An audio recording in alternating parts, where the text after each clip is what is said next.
Assalamu alaikum, everybody. Peace be upon you. And the topic of today is the stories of the prophets in the Quran and the tradition of the Prophet Sallallahu Alaihi Wasallam. And this is a precursor for next time we'll talk about the seerah of the Prophet. It's very difficult to cover it in one lecture, but if you want to extend it, we can.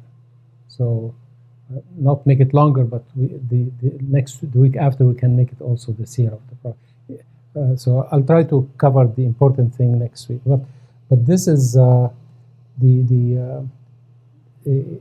topic in the long topics that we had. We covered introduction to Islam, Islamic belief in one God, the Day of Judgment, signs of the hour, and belief in the angels and the prophets and the books. Today just will go through the prophets that are in the Quran. So we're not going to go through all of them, but through just an outlook at these prophets and compare who are in the Old Testament and the New Testament and who are not.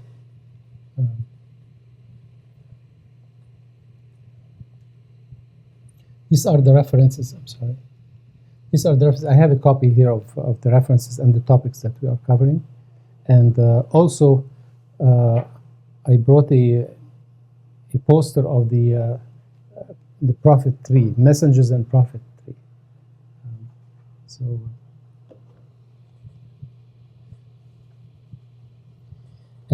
Talking about the prophets, one of the most beautiful books is this is the tree of the family of the Prophet. Oh, that's the family.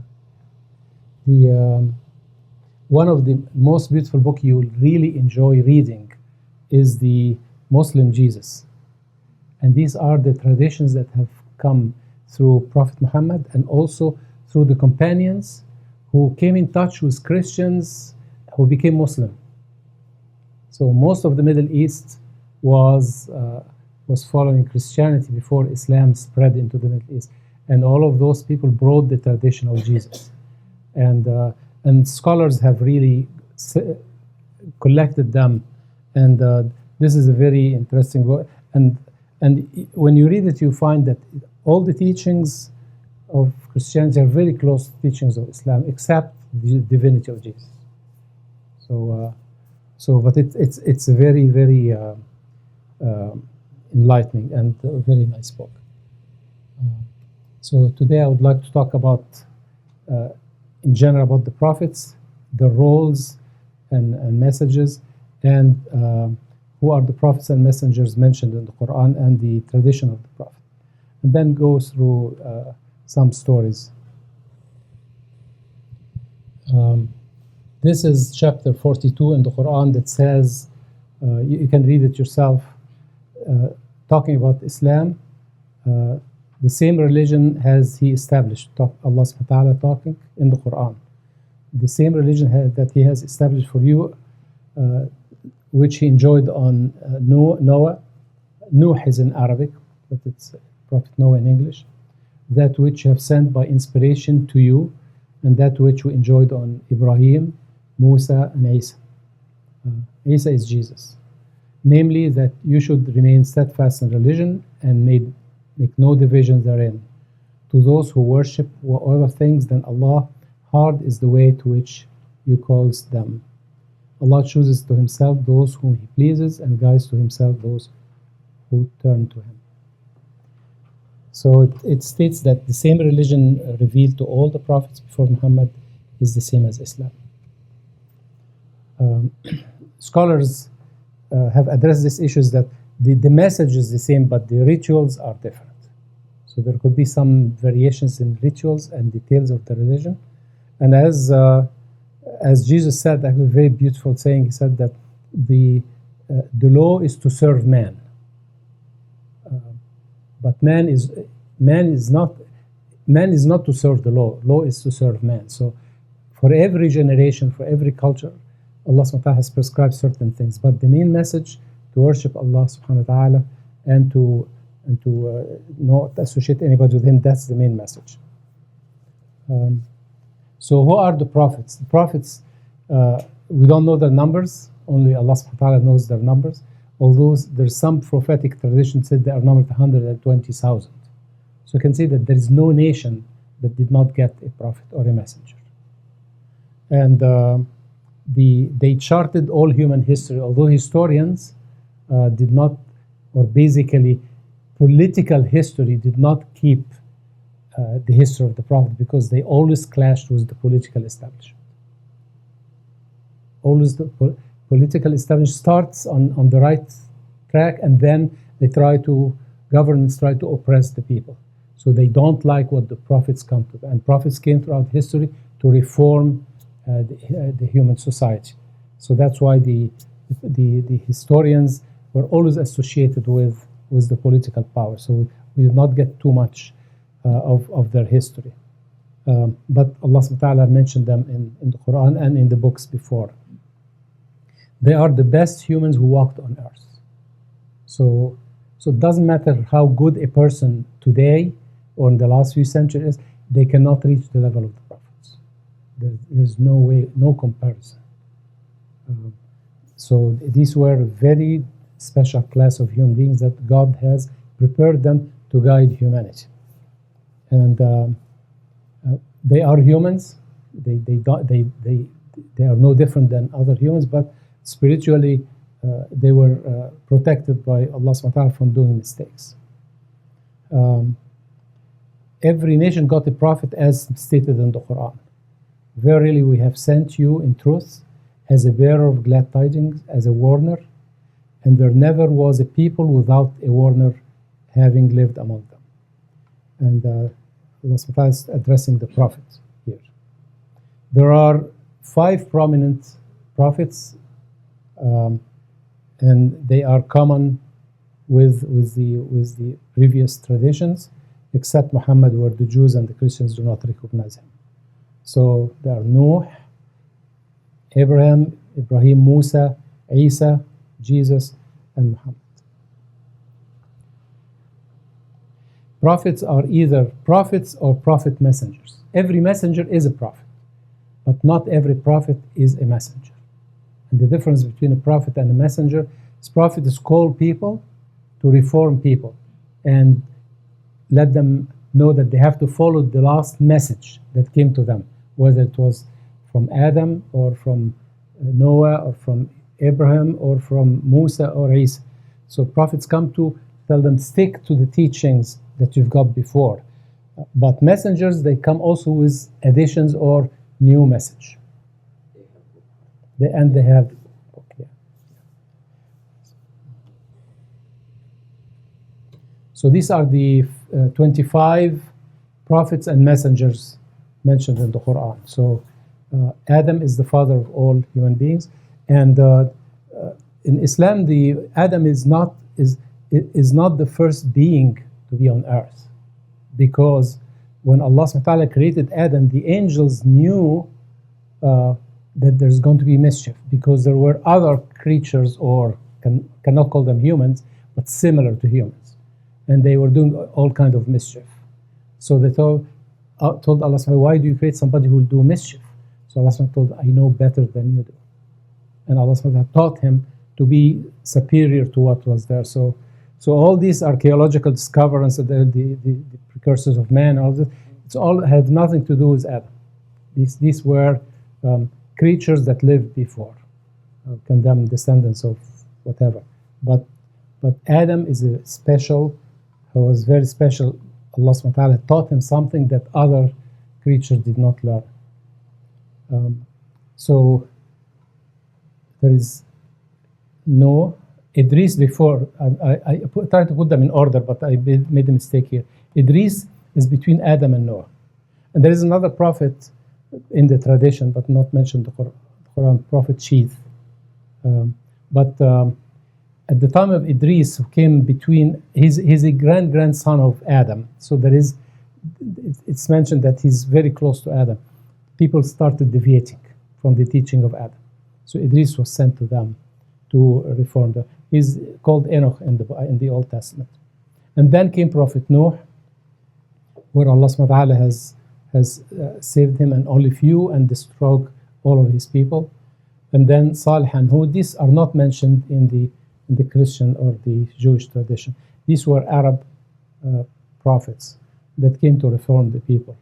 And their people, they called in history, they are destroyed Arabs. Al-Arab al-Ba'ida, the Arabs that disappeared. They came in southern Arabia, and their tribes, God destroyed them completely. There is no descendants of them. They Ad, Prophet Hud came to Ad. Allah subhanahu wa ta'ala said they had great civilization, just very powerful. So they're among the most powerful that lived on earth. But because of their transgression, they were destroyed. And then came after Prophet Salih to his people, and their remains are north of Arabia, and these archaeological remains are very clear. People of Ad, of Prophet Hud, we don't know where they were. They were in Arabia, but we don't know where they were. They completely destroyed. And after that came Prophet Ibrahim. Prophet Lot was a relative of Prophet Ibrahim, and Prophet Jonah, Ismail, Ishaq, and all the prophets. And some people say that Shu'aib was the father-in-law of Musa, but there is no evidence in the Islamic tradition that say that. The father-in-law of Prophet Musa, when he escaped from Egypt, is not mentioned by name. So we don't know whether the Bible relation to Shu'aib as his father-in-law is true or not. Harun is the brother of Prophet Musa. He's a prophet also, because Musa asked Allah when he told him to go back to Egypt, so send my brother as a helper. And then we have Elias, Zulkifl, Eliasa, David, and Suleiman are prophets. And all the crimes that the Bible mentions about them, Islam completely rejects them. It's all lies. We consider it completely lies. They say Dawood and Suleiman did a lot of things. Particularly, they accuse Prophet Suleiman of introducing idols into the temple, and all of this Islam completely rejects it. That's not true. These are came much later.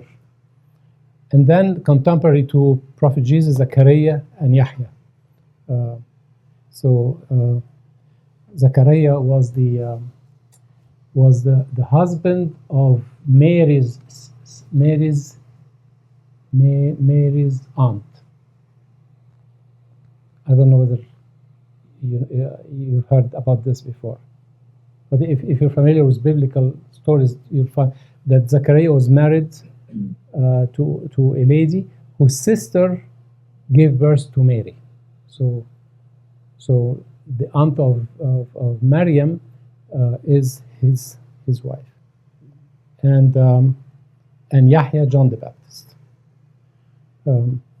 Then came Isa. Prophet ﷺ, he said, I am the closest to Isa, because no prophets were between them. No Israelite prophets, no prophets to anybody. So basically, he came after Isa, and also say, I am the closest to Isa, and I'm the one closest to the teachings of Isa.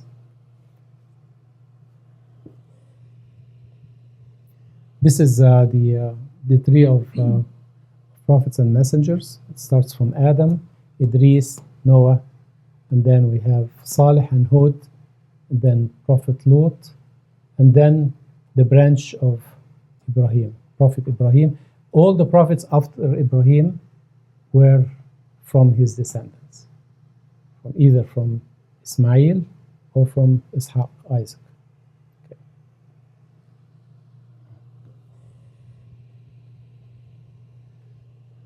So I talked about this in the introduction. I'll repeat it quickly.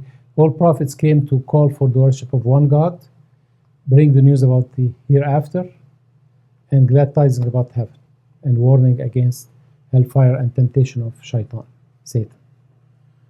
And part of belief in one God, and this is really linked in Islam, that You cannot be believing in one God and accepting injustice and transgression. So there they're interlinked. You'll be fooling yourself if you see evil and accept it, because the Prophet said that if your prayers and your fasting and your charity does not forbid you from doing evil, you don't need to do all of that. So all of the prayers, everything we do is to uplift us.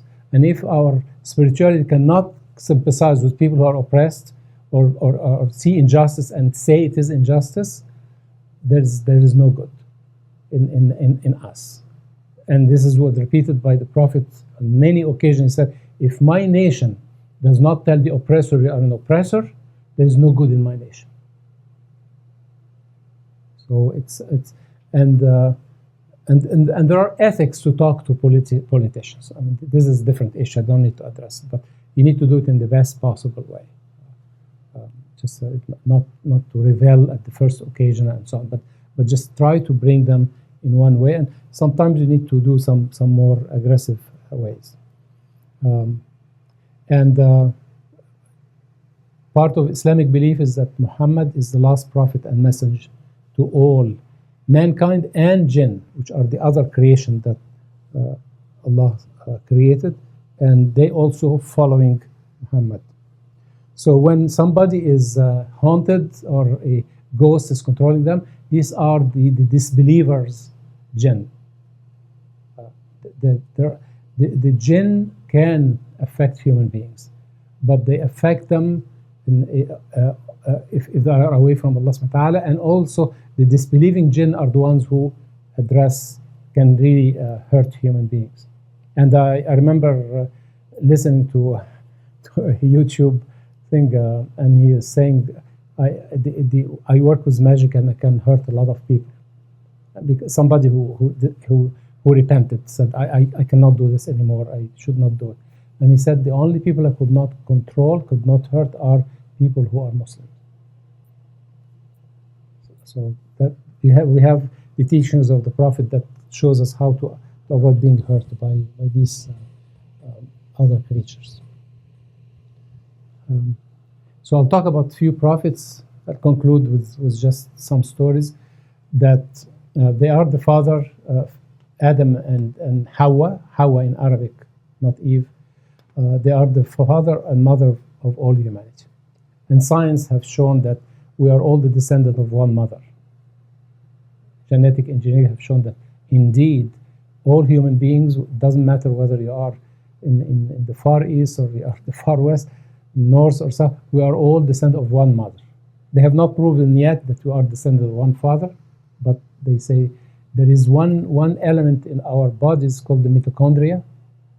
It comes from the mother. Mitochondria is passed on from the mother to the children, boys or girls. The other genes, they get mixed and changed, but the mitochondria we all have one kind of mitochondria in our bodies.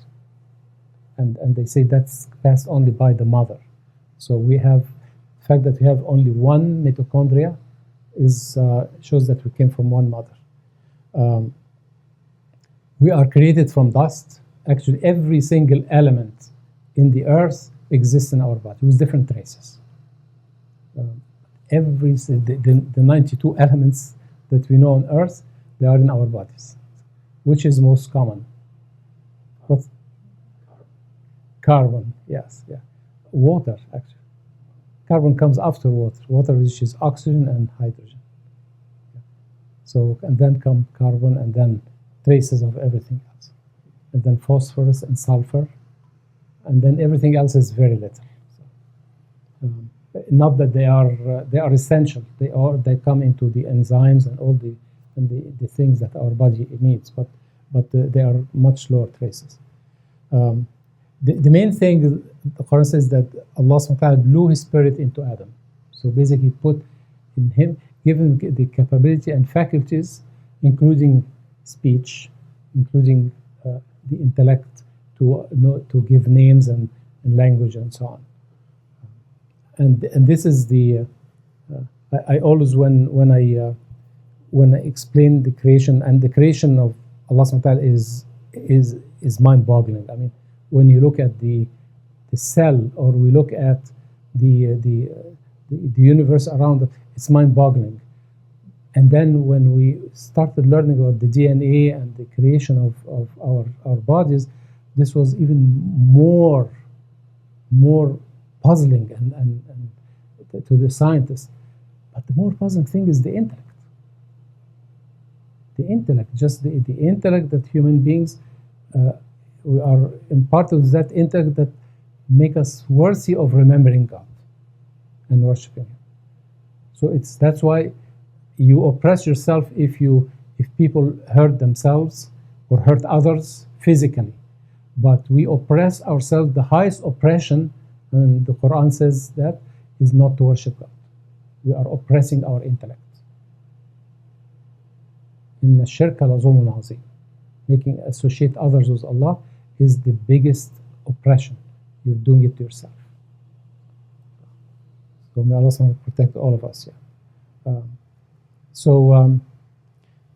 When God gave Adam all of these characters and traits, He asked angels to bow to Him, and Iblis refused. Iblis is a jinn who used to be with the angels, worship Allah for thousands of years, or so the tradition says. That's from traditions, not from the Quran. That he worshipped God for thousands of years, but he failed to bow to Adam with the command of God. So he was expelled from paradise, and then he vowed to take Adam also down the path that he went, to disobey Allah, and he tempted Adam and Eve out of paradise. The Bible says that Eve was responsible, but the Quran says that both of them were responsible. There's no one or the other. And how the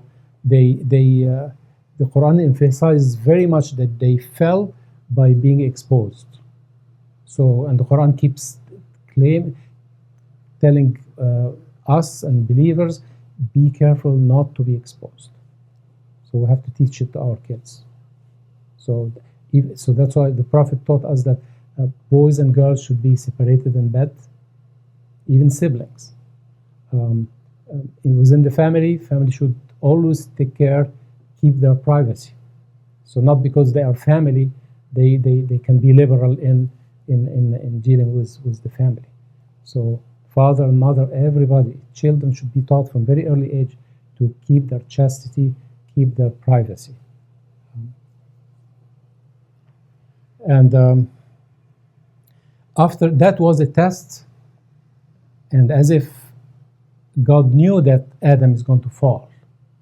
So that was a test. We were created to be on earth, not in paradise. We were created to be on earth, to go through tests and to be filtered, and for God to know who is worthy of paradise. And God has warned us that Satan is the enemy. And Adam saw his children grow into nations, and he saw the first murder among his children. So who are the two children that involved in that?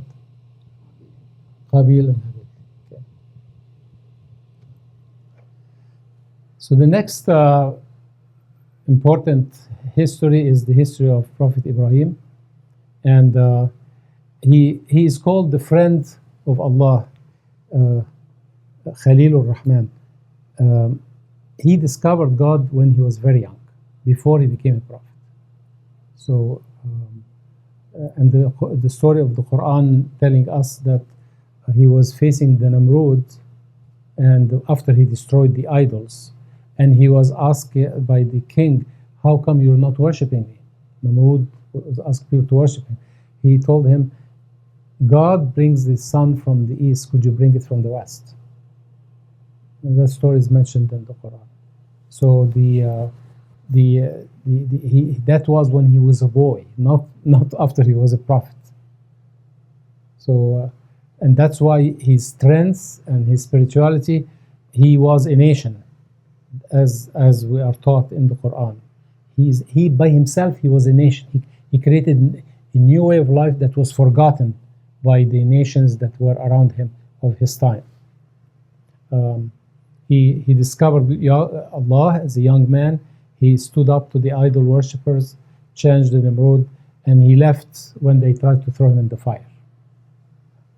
And the story or the tradition of the Prophet tells us that when he was in the air going to the fire, Allah sent the angel. Angel Jibreel asked him, "Do you need any help?" So Ibrahim answered the angel while he is thrown into the fire, "God, Allah knows my situation. I don't need help from you." It was an amazing answer, just showing the strength of the spirit, his strength, and Allah subhanahu wa ta'ala let the fire to be cold. Kuni bardan wa salaman ala Ibrahim. Ordered the fire to be just peace and cool for Ibrahim. And the tradition said that people were amazed seeing him living in the fire. Prophet Ibrahim said after that, "These were the most beautiful days of my life, being in the fire." Because God took care of him when he was in the fire. After that, he traveled many places. He went to Egypt, and then he settled in Palestine.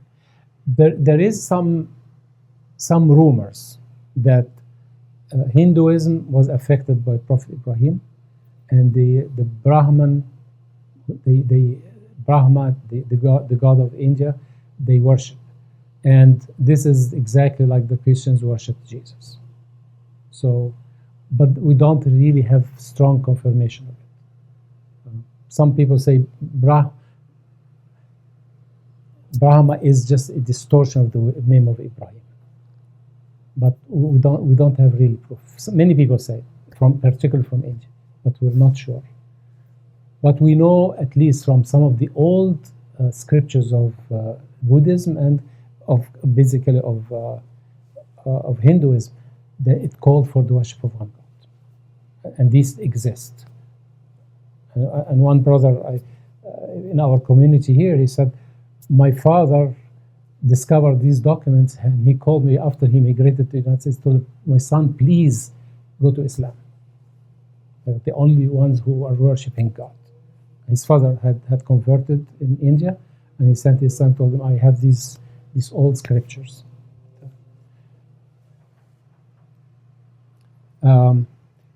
Prophet Ibrahim had two sons, Ismail and Isaac, and he built the first place of worship for God in Mecca. So the Kaaba, the place of pilgrimage in Islam, was built by Ibrahim. Another beautiful story in the Quran is the story of Joseph, and it's common with the story in some variations in the Bible. And it's an example of purity, which Islam calls all of us to maintain our purity and patience. And he saw a dream in his childhood. He saw 12 planets bowing to him. And he told his father what? He told him, "Don't tell your brothers because they will be jealous of him." He went through a life of tribulations. He went through the darkness of the well. He went into slavery, but were raised in the household of an Egyptian minister. He was tempted by the wife of the minister when he became teenager, because when he was enslaved, he was probably 10-year-old or just young boy. But he lived years under the minister, and when he grew up, he was tempted by the wife of the minister. But God protected him. The Quran says it's God who protected him from being seduced. And as a result, he went to jail, although they knew his innocence. The Quran says that they knew his innocence from investigation, but still they put him in jail just to cover the scandal. And he stayed few years in jail. And then he went out of jail when he was capable of, God gifted him with the ability to interpret dreams, and he interpreted the dream of the king of Egypt. And the king appointed him as finance minister.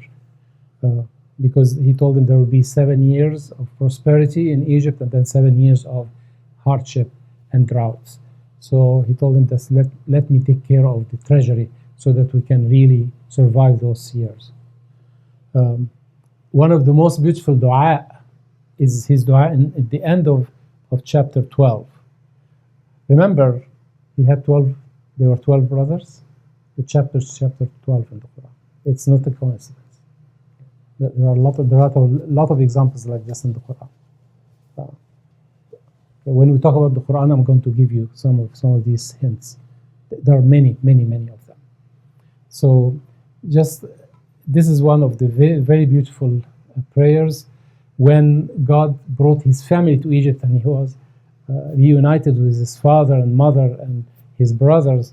So he said this, "O Lord, you have indeed bestowed on me some power," meaning he was the finance minister of Egypt. He was capable of bringing his family, and taught me something of the interpretation of dreams and events. "O you creator, you're the creator of the heavens and the earth. You are my protector in this world and in the hereafter. You take my soul at death, and take my soul at death as one submitting," means I want to die as a Muslim, "and unite me with the righteous." It's a beautiful story. There is a whole chapter of the Quran, chapter 12, that talks about the story. Now let's come to the story of Musa, Prophet Musa. The whole story, which is the most common story in the Quran of Prophet Musa, it is about the establishment of a nation and of standing against oppression. And that's why standing against oppression is one of the most important things in Islam. And it's mentioned 72 times. The story of Musa mentioned 72 times in the Quran, and all is against oppression, whether oppression of the Pharaoh, oppression of his people, when they worshipped the idols, when they complained, and all of this. So all of this, he stood fast in front of all of these tribulations. The Pharaoh represents the oppressor of all times, and this is a very typical character. It's not just unique to the Pharaoh; it's unique to anybody who oppresses people. And oppressor, not necessarily politicians. There are parents who can be oppressing their children or their family, or mothers who can be oppressing their children or their. So that's a character that Muslims should always be humble and be away from it, whether it's with friends, close relatives, family members, and so on, or politicians. And it is a story of a nation that rose from slavery to leadership of humanity.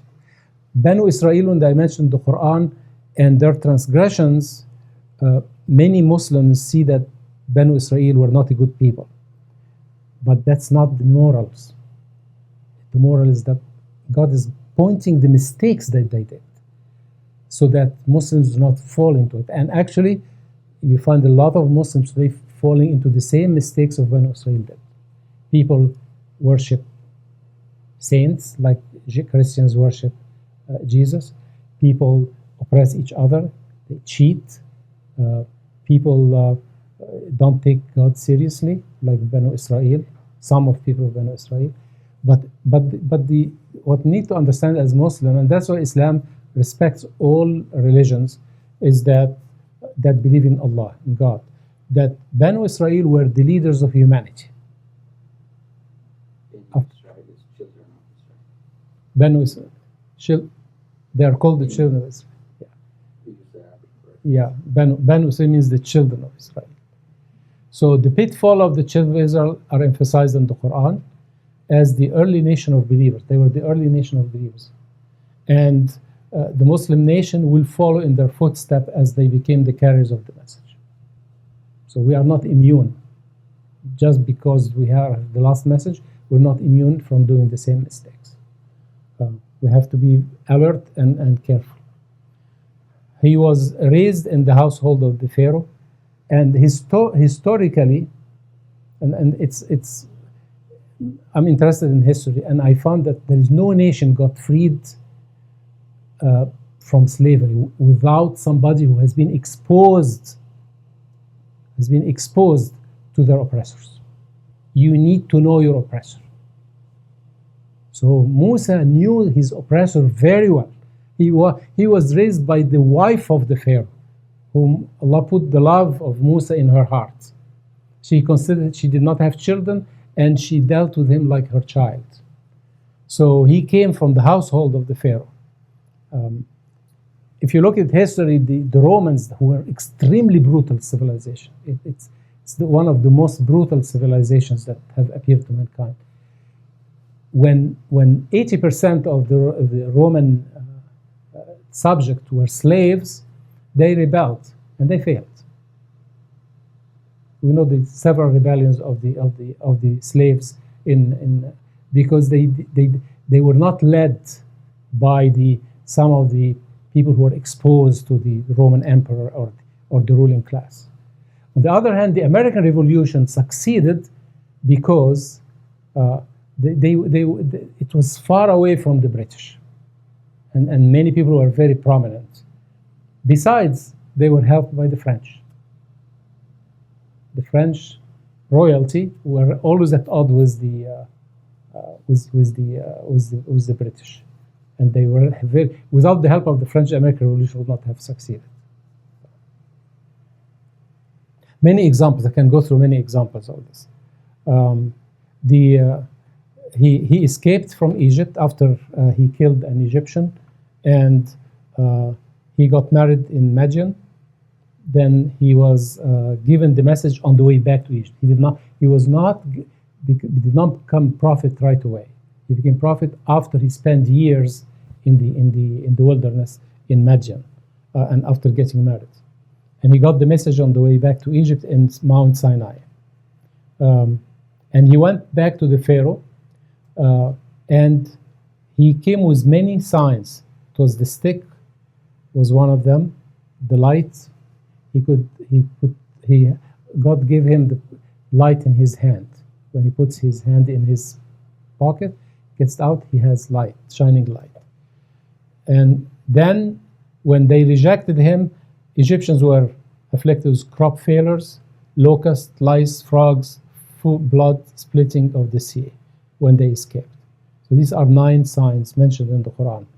The Israelis, and I want to mention that he rose from childhood into the household of the Pharaoh, and then he came back 40 years later to call them to Islam. And he stayed in Egypt many years. People think that these 9 signs happened over just a few months. That's not true. It was a struggle with the Pharaoh for many years, trying to call him to Islam, call him come back to truth, stop his injustice, killing the children of the Israelites.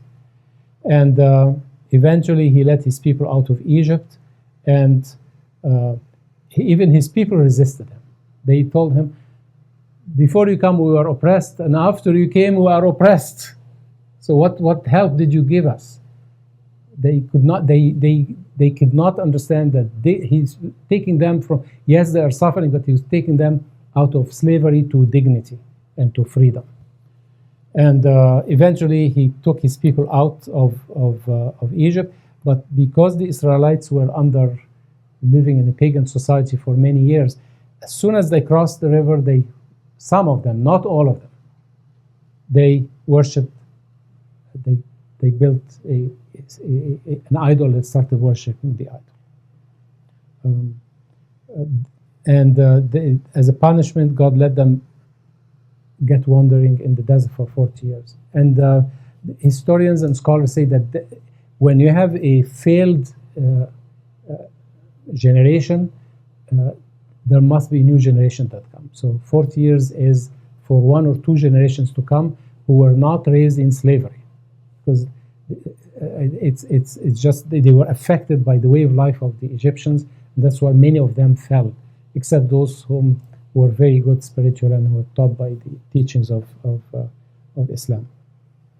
Musa met Al-Khidr And I mentioned that character before. Some people say he's a prophet and messenger. Some people say he's not, but he's an individual whom God has given him some special gifts. And the story is mentioned in Surah Al-Kahf, chapter of the cave, which is chapter 18, the Quran. I'll conclude with the story of Jesus.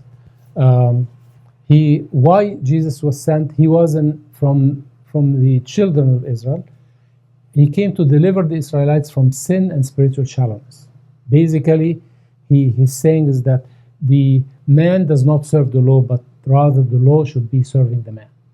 But the teachings of the rabbis and the Pharisees, Pharisees is a class of among the Israelites who really deviated. They aligned themselves with the Romans. They just went with the Roman way, deviated from the teachings of Musa, and he came and were very, very critical of them. And Jesus, people portray him differently than what he really was. He was a revolutionary. He was not a person who bowed to injustice. Yes, he did not carry arms, but he was very, very, very outright against evil. When he was 9 years old, he went to the temple and argued with the Pharisees. Told them the wrong things at 9 years old. But his story started before when Mary got the glad tidings of having birth to Jesus. She was very scared because she was not married. And but how her innocence was proven when she gave birth, Jesus spoke as an infant. And this story is not in the Bible. But you always wonder how people knew that it was a miraculous birth. It's because he spoke in his childhood. And this is very ambiguous in the New Testament. And the miracle of his birth spread in Palestine, and the ruler of Palestine became scared. And he started killing babies, exactly like the Pharaoh. When he heard that there is, and he saw in his dream also, that there is somebody who's going to overthrow him or affect his order. So started ordering the killing of babies. That's why Mary, and at that time she was, after she gave birth to Jesus, she got married, and she escaped to Egypt. And the trip of Jesus and his mother is really traced by many Christian pilgrims.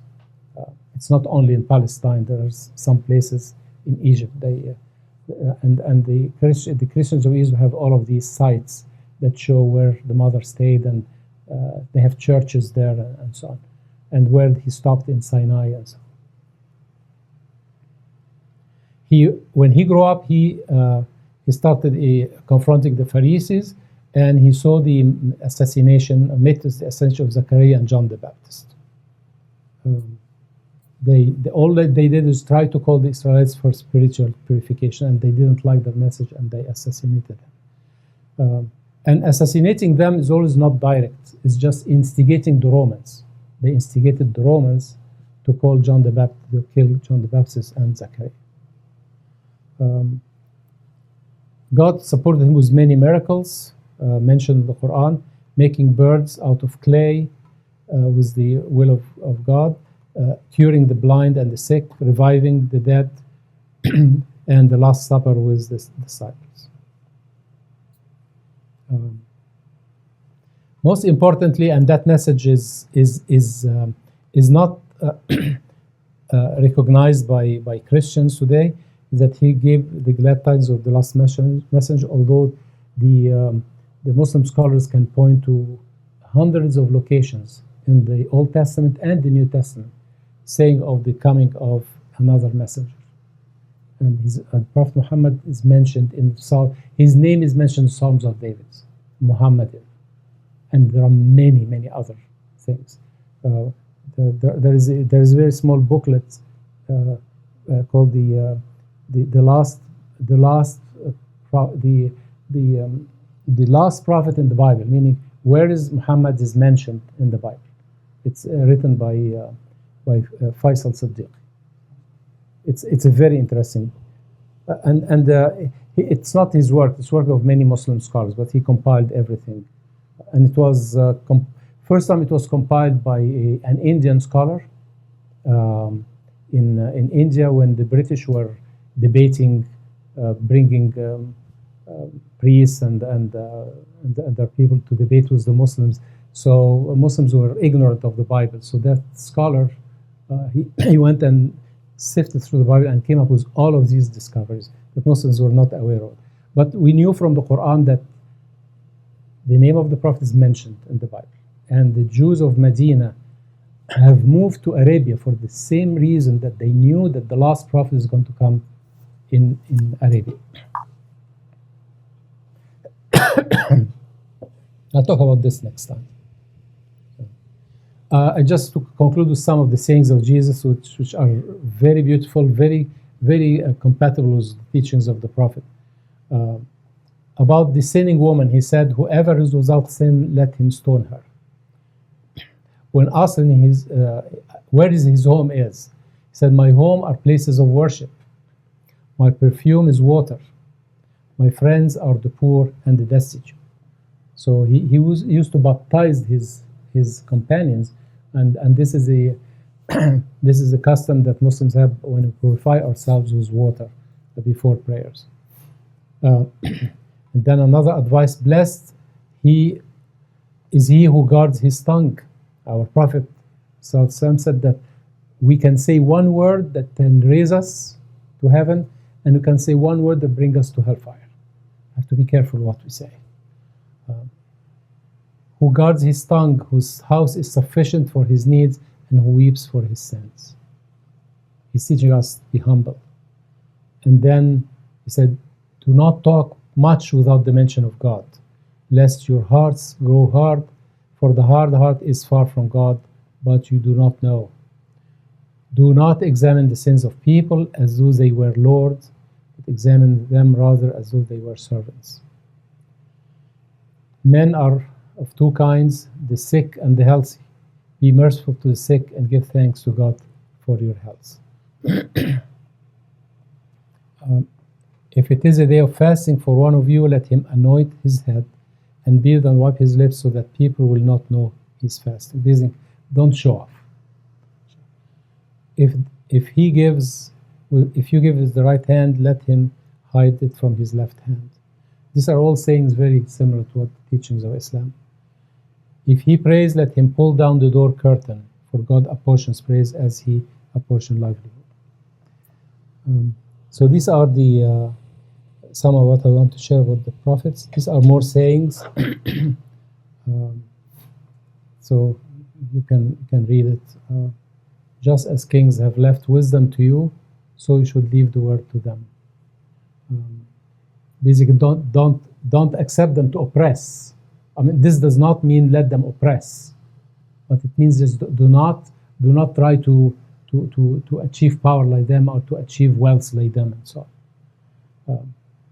Do not make living from the book of God. Today, there's so many people are just living out of just claiming to be people of close to God. If you refrain from doing so, God will seat you upon pulpits of a single stone of which is better than the word. That is there.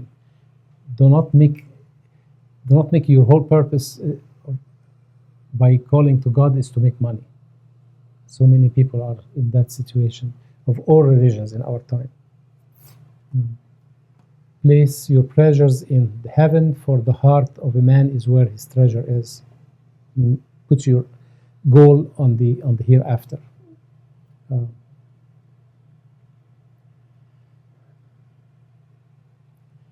Saying it, the best worship is humility before God, and so on. So,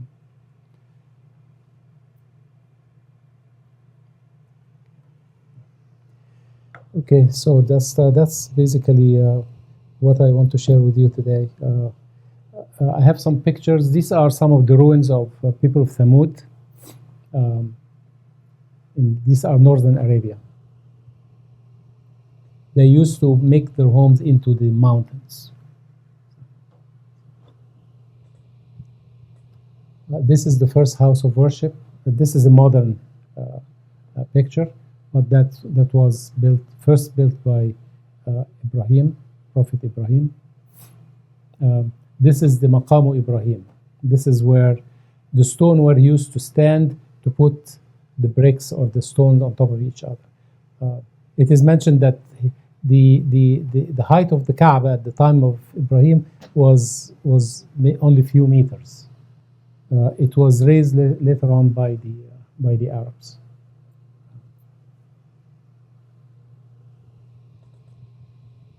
This is believed to be the grave of Prophet Ibrahim in Palestine, and this is a mosque. It's called the Haram al-Ibrahimi, the Mosque of Ibrahim, in what's called Al-Khalil.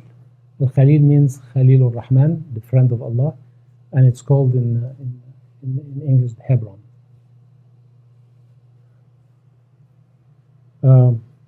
By the way, there are 700 settlers in Khalil that are terrorizing the Muslims in this mosque, and it is mentioned. From 1994, there is a Zionist from Brooklyn who was a settler.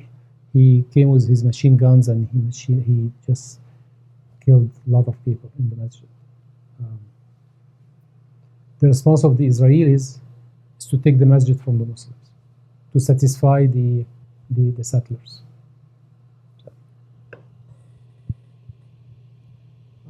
This is the tomb of Prophet Ibrahim. There are many pictures on the internet, and I was very reluctant to copy any of them. Like people tell you, here's the tomb of Prophet Yusuf in Egypt, and then people, no, it is in Palestine, so people don't know where it is. Like John the Baptist, for example, there is a mosque in Damascus that say this is where John the Baptist is buried, and then there's another place in Palestine. So you really don't know. This is where is the truth of all of this. This is the shrine for Prophet Musa somewhere in Palestine. So we don't know whether he is really buried there or not. This is a picture of Bethlehem, where Jesus was born, where you find churches and mosques next to each other. This is St. Catherine Monastery in Sinai. This is where it is mentioned that Mary and Maryam and Jesus, Isa, stopped on their way to Egypt. It is a big monastery. It's a tourist attraction. It's run by monks with the Coptic Church of Egypt. The interesting thing is that there is a mosque inside. So it shows how Muslims lived in harmony with everybody, whether Jews and Christians, for centuries. Basically because all the caravans passed by and just they wanted to find a place for worship for the Muslims among these caravans. This is Dome of the Rock. I'll talk about it next time, what's its significance, and that's in Al-Quds and Jerusalem. And this is the Masjid of the Prophet, and that's it. Okay, so quiz time. Any questions? You quiz me on what I said, not anything else.